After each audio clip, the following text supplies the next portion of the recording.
6/11/2025 आम्ही कास ग्रामस्थ स्वच्छता अभियान राबवण्यासाठी आज आम्ही सर्वजण इथे आलो। इथे आल्यानंतर पाहिलं की कचरा तर भरपूर केला आहे, पुन्हा वापस तळीरामांनी ह्या दारूच्या बाटल्या इथे येऊन या कासचं जे सुंदरता आहे ते खराब करण्याचं काम या तळीरामांनी केलेलं आहे। नगरपालिकेला आम्ही सूचना दरवेळी देतो आणि आताही सांगणार आहे की आपण आपली नगरपालिकेची माणसं इथे ठेवून त्यांना स्वच्छतेसाठी पाठवून हा सगळा कचरा जर का रोजच्या रोज साफ झाला तर हा एवढा कासची सुंदरता खराब करण्याचं काम करणार नाही। आणि आम्ही रोजचं स्वच्छता अभियान रोजच राबवतो कास ग्रामस्थ म्हणून।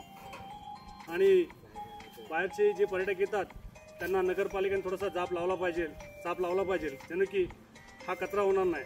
आज चुली पेटवतात, तिथे जेवण करतात, जेवण केल्यानंतर तिथेच खातात पितात, तिथेच घाण करतात।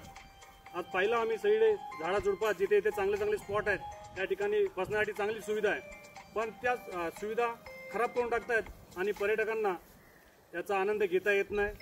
तरी नगरपालिकेला आम्ही विनंती करेन की हा तळीरामांना जाब बसवा। नगरपालिकेकडून पोलीस स्टेशनला पत्र देऊन आम्हाला संरक्षण द्या हां, आणि त्या पार्ट्या बंद करा। आणि पोलीस जर का इथे आले जाब बसेला तळीरामावरती आम्हाला प्रोटेक्शन द्या। नगरपालिकेला विनंती आहे की आपण थोडंसं याच्यामध्ये लक्ष घाला। आम्ही तर ग्रामस्थ म्हणून लक्ष घालणारच आहोत, तरी सुद्धा आम्ही विनंती करतो। आणि बोटी काढली आहे, चांगल्या सुविधा आता इथे येत आहेत, तर पर्यटक भरपूर वाढलेलं आहे, तर नगरपालिकेने थोडंसं लक्ष घालून आम्हाला सहकार्य करावं एवढीच विनंती करतो। धन्यवाद।